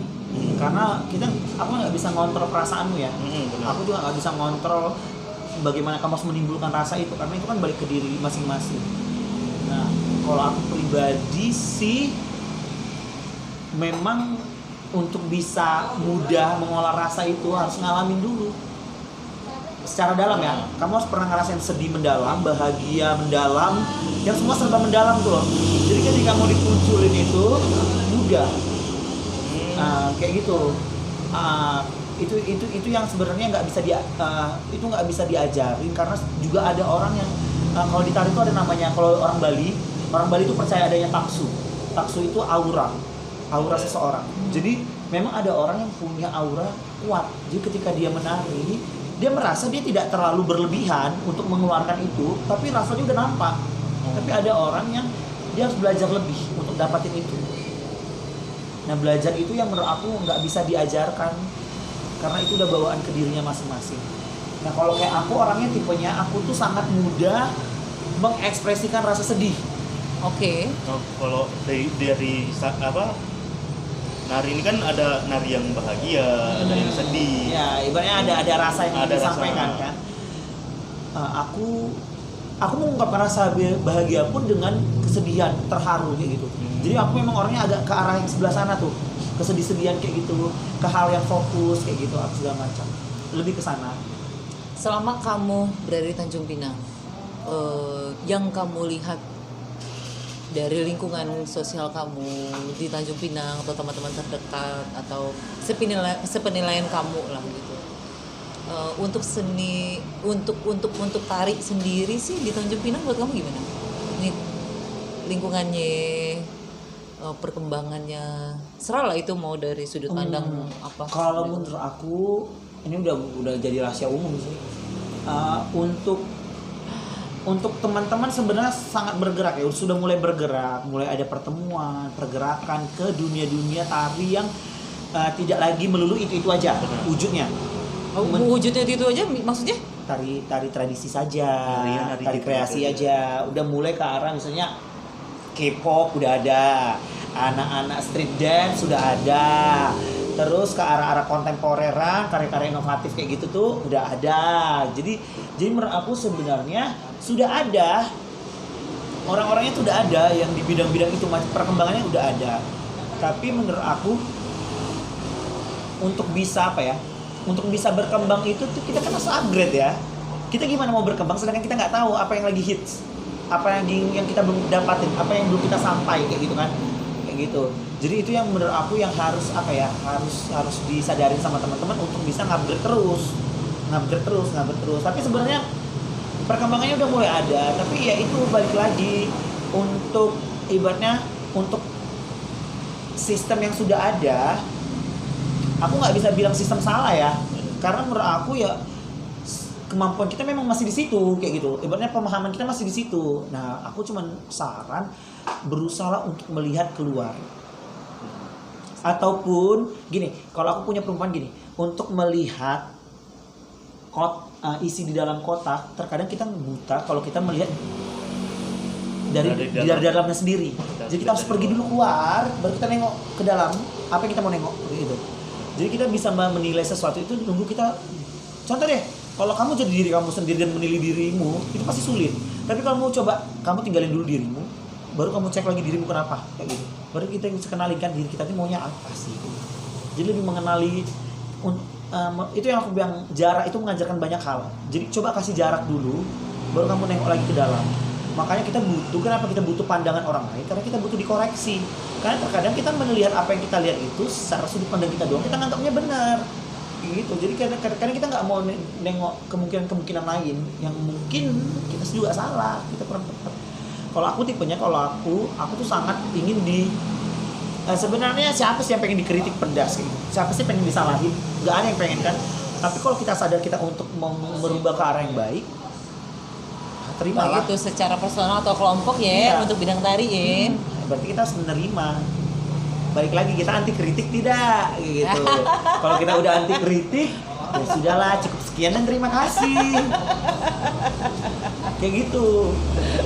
Sebenarnya kalau dikritik itu kadang sakit hati. Aku juga sampai sekarang kalau kadang dikritik yang gimana apalagi nggak pas momennya, nggak pas kalimatnya, sakit hati. Tapi kan nggak berarti kita langsung nggak mau dengerin. Bawa kritikan itu ke orang yang lain. Aku dikritik kayak gini, kira-kira gimana guys? Udah, aku udah lakukan ke Wawan tadi siang.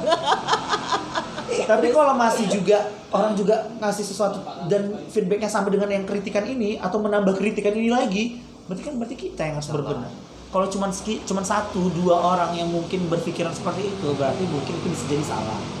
Tapi harus cari dulu kemungkinan lain, ada nggak orang yang memang support kita dengan apa yang kita lakukan. Tapi kalau udah nggak ada ya perbaikilah. Baik lagi, aku tuh tipenya gini, negatif positifnya dihitung.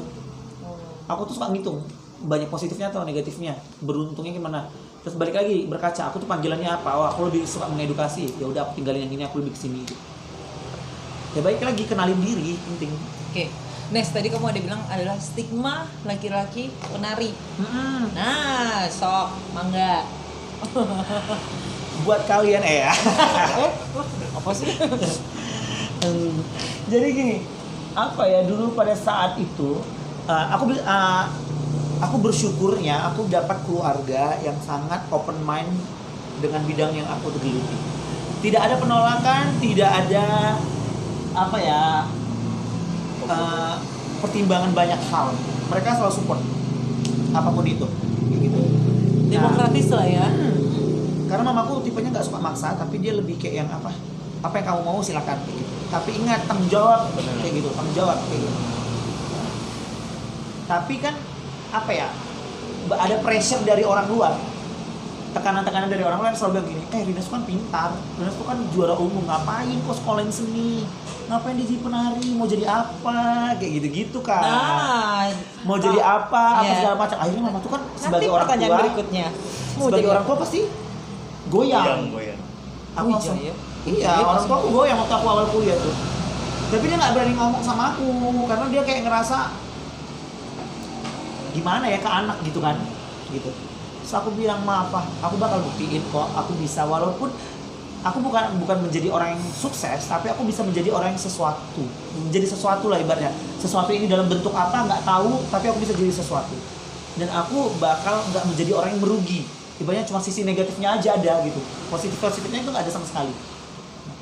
Itu yang aku janjikan, yang itu balik yang aku tadi bilang. Aku memilih itu dan aku berkomitmen. Untuk apa? Untuk diriku dan keluargaku, kayak gitu. Makanya aku sampai detik ini seperti itu. Ya stigma orang menari itu kan, ya sebenarnya balik lagi kak ya, kita nggak bisa ngubah pola pikir orang, tapi kita bisa dari diri kita dulu berubah. Benar. Dari hal yang apa ibaratnya item terkecilnya lah diri kita gitu. Hal yang terkecilnya diri kita, keluarga kita yang terdekat dari kita. Dan pembuktian. Sebenarnya gini ya, aku sebenarnya nggak suka sih dengan kalimat aku ngelakuin ini untuk membuktikan ke orang lain. Sebenarnya no, itu hal yang salah. Berarti kamu pengen jadi sesuatu karena orang lain. Benar. Gitu kan, bukan karena dirimu. Bukan diri sendiri. Iya, tapi menurut aku tuh aku jadi ini karena memang ini yang aku mau. Tapi dampak dari yang aku mau dan aku terjadi seperti ini bukan untuk aku, bukti ini kan aku udah bisa kan kayak gini, kau harus tahu ya, jadi penari gak kayak gitu. Enggak, penari cowok tuh ada masa depannya kayak gitu. Enggak, bukan kayak gitu, tapi kita kasih contoh, akhirnya berdampak ke orang-orang. Bisa dibilang gini kan, masih mau dibilang penari itu gak ada yang sukses. Kan nggak mungkin. Orang ada pembuktiannya, banyak penari di luar sana yang sukses, banyak penari sana yang bisa hidup. Ya buktinya di sini juga banyak sanggar yang hidup kok bertahun-tahun, puluhan tahun. Berarti dunia itu juga menjanjikan. Kayak gitu. Balik lagi kan kita mengolahnya seperti apa kayak gitu. Nah, itu yang harus dipahamin sih sama kita semua. Bukan kita menjadi sesuatu bukan karena pembuktian, tapi biarkan kita menjadi sesuatu itu menjadi bias tuh. Dampak ke yang lain kayak gitu. Iya.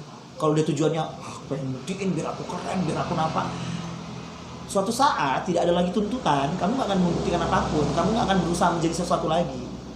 Kalau udah puas di situ ya nggak Iya. akan jadi sesuatu ya. Nah, itu dia. Tenang. Tadi aku udah bongkar kok, minimal 25.000, maksimal 15 juta. Pasti banyak yang ngetes. Rata-ratanya pemikiran awam ya gitu ya. Ya kayak kamu bilang gitu kan.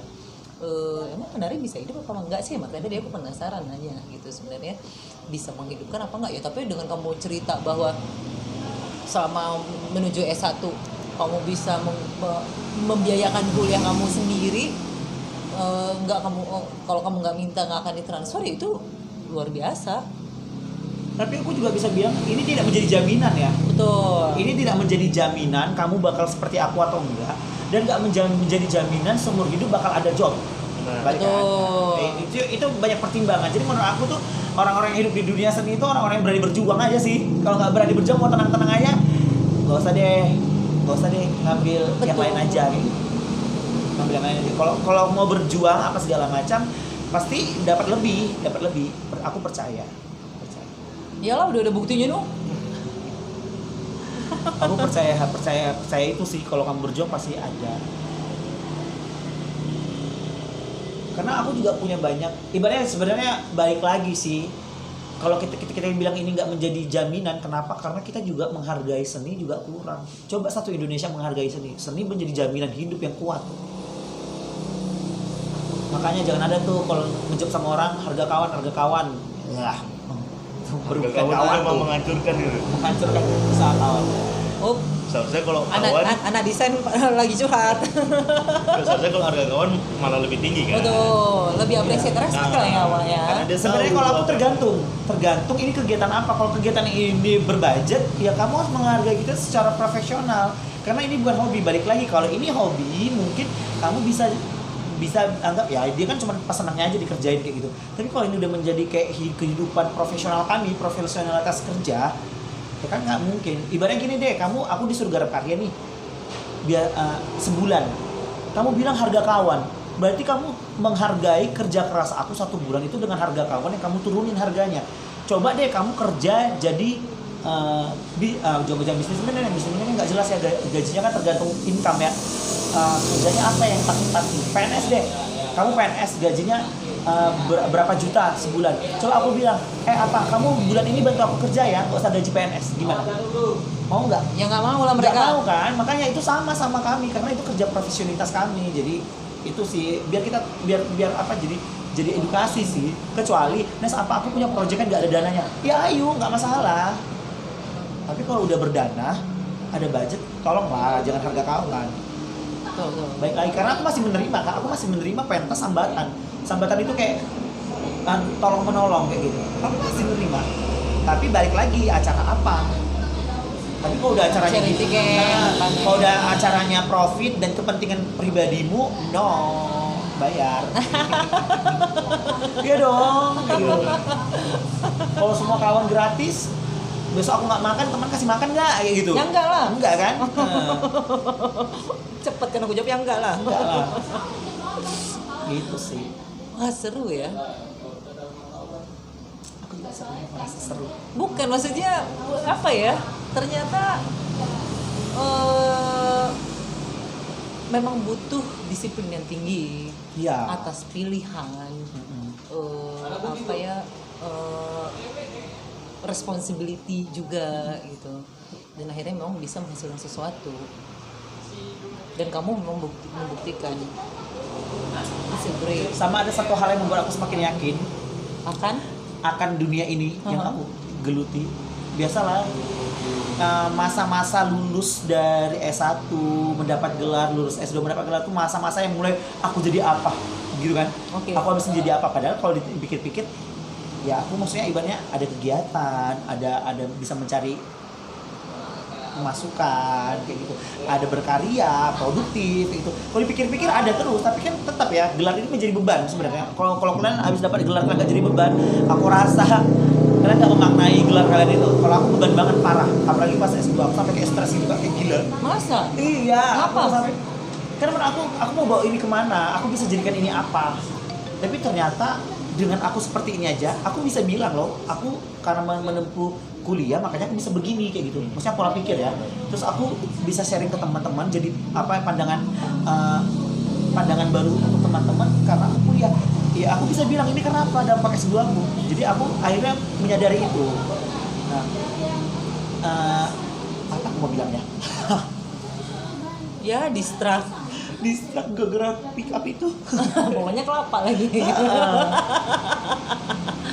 S2. Beban gelar adalah beban. Apa tapi ya tadi kesananya sebelum kesana itu kan intermezzonya tuh. Ya mana gue tahu, silakan lu. Apa? Pengen buat sesuatu. Beban gelar. Beban gelar gitu kan, apalagi pengen jadi apa segala macam. Apa sih udah next lah, lupa. Ya Allah ya Rabbi, anak ini pok. Lupa nanti lah ya. Cita-cita kamu, Nes? Selain Cita-cita. bikin ruang, Cita-cita Kan tadi kamu bilang kan? tau gak aku mau jadi apa? Untuk dalam waktu yang aku inginkan sekarang, aku pengen menjadi pengajar dosen wah, di kampus, di kampus. tempat kamu berkuliah, Di mana aja, dan di kota mana aja? di kota mana aja. Saya pengen jadinya pengajar. Udah coba play? Sudah coba tapi Belum ada yang panggilan Belum atau ada. harganya tidak cocok? Ada panggilan, ada juga yang mengecewakan. Apa tuh? Gue CPNS kemarin, Oh, tapi belum keluar sih hasilnya. Cuman yang apa? Kementerian Kemendikbud. Oh, oke. Nggak usah diceritain lagi sini ya. Tapi belum ada hasilnya, belum keluar. Ya berdoa aja lah semoga ada. Dan mencoba-nyoba keberuntungan yang lain, kan baik lagi ya. Rezeki kan nggak tahu. Betul. Last nih ya, kita tutup ya. Iya. Oke. Last question. Pesan kamu, serahlah untuk mereka yang menyukai tari atau mereka yang mendalami sesuatu atau advice apa yang pernah kamu rasakan alami dan kamu menekuni seni ini.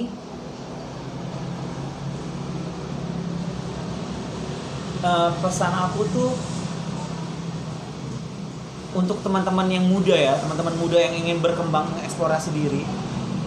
Pesan aku tuh cuma satu, nggak semua orang beruntung. Jadi ketika kamu dapat itu, ya manfaatinlah dengan baik. Karena nggak semua orang beruntung, nggak semua orang punya kesempatan. Ketika kamu dapat kesempatan, ya manfaatin. Bertanggung jawab, restu orang tua, disiplin. Ini dia. Makna hidup itu penting. Setiap apa yang kamu kerjakan, kamu harus maknai itu. Ketika kamu bisa maknai, kamu tahu menghargainya seperti apa. Kamu tahu tujuan hidupmu kemana. Kalau aku sih memaknai hidup. Karena yang terpenting itu makna hidup. Misalnya kamu bikin kopi, maknanya apa dari bikin kopi ini? Kalau kamu nggak dapat sekadar minum doang, aku rasa kamu kehilangan ini loh, sense of ini loh, kemanusiaannya hilang. Apalagi kita kalau lebih ke money oriented lagi, kalau kita cuma mikirinnya duit, semakin hilang tuh. Mikirnya kerja, jadi sense of humanity-nya tuh hilang kayak gitu. Karena apa? Karena kita tuh manusia, kita punya rasa, kita punya pikiran, kita punya sosial, kita punya alam. Mungkin bagi orang kayak gila ya ngomong sama alam kayak gitu.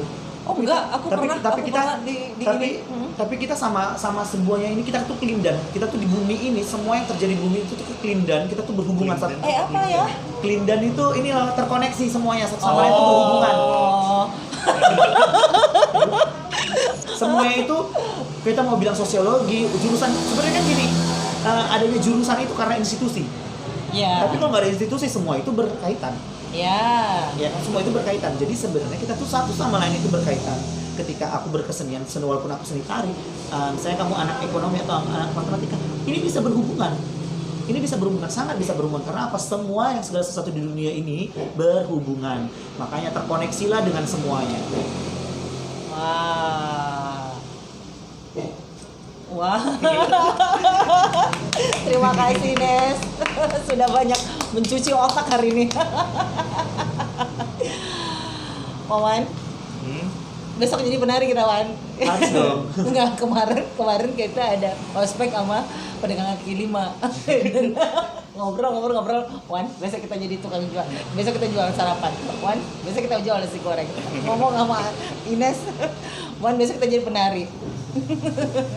Ya karena terkadang banyak hal-hal yang kita nggak bisa ini loh. Itu ya tadi aku bilang, nilai kehidupan itu kan kita nggak bisa dapat dari diri kita doang. Kita nengok orang, dengar cerita orang. Akhirnya aku percaya dengan aku bercerita gini, kakak abang pasti dapat nilai kehidupan yang dari aku jalani. Iya. Walaupun kita nggak jalanin ya. Iya. Akhirnya Pengalaman orang. menjadi pengalaman kita yang jadinya ketika kita melangkah kita sadar, oh ini ada ibaratnya ada hal lain nih. Jadi kita ngelangkah tuh nggak mikir mau ngelangkah ke situ atau ke situ ya, tapi nggak banyak langkah nih yang buka ketika kita mau ngelangkah, oh kesana kesini sini, yang mana yang mau kita jalanin kayak gitu.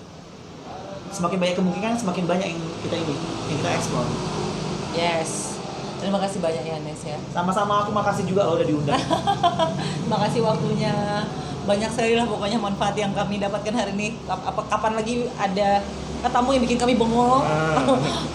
Sebagai orang awam, alhamdulillah mendapatkan banyak cerita, ilmu yang kami tidak tahu jadi tahu. Sukses terus buat dirimu. Amin, amin. Segala apapun cita-cita Amin. yang kamu harapkan, Amin, amin. baik buat diri sendiri, orang lain, keluarga, Amin, amin, amin. bermanfaat buat lingkungan ya. Amin, harus Pasti itu bermanfaat. ya.